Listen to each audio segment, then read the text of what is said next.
In English, we can often tell that words are related because they share a core or a prefix or a suffix, but in Hebrew, it's actually a little bit harder to tell when words are related because they share a root or a shoresh, which would be like 3 to 4 letters found throughout the word. Sometimes one of them is dropped depending on like what category the word falls into, which makes it even trickier. But they're mingled up with the other letters in the word, often with vowels inserted between them. So someone might not necessarily realize that two words are related on first glance.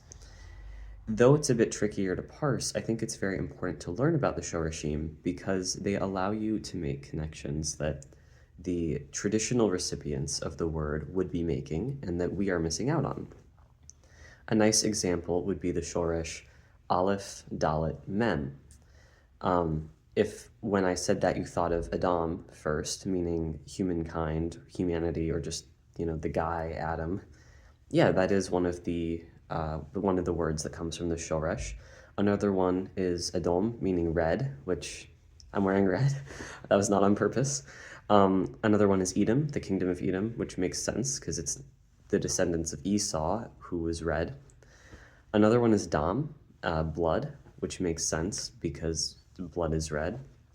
And yeah, and obviously you can draw connections in any way you want. You can focus on how our humanity, oh, an Adamah, earth, which, I mean, that one's a given, right? Because Adam is named Adam because they come from the earth.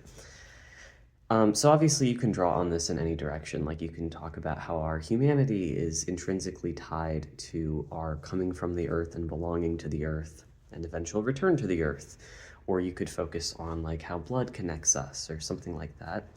But an interesting way that I've seen it applied recently is in the book of Obadiah, which the book of Obadiah is like the shortest book in the Bible. And basically it starts with this vision condemning Edom, but as it progresses, it shifts towards looking at what will happen to all nations on the day of the Lord.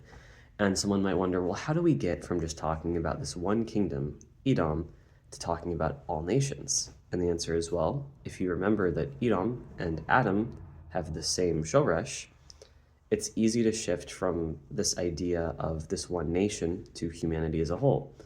The only difference between Edom and Adam written out is a vav between the dalet and the mem. I hope you all found this as interesting as I did. This definitely made my morning.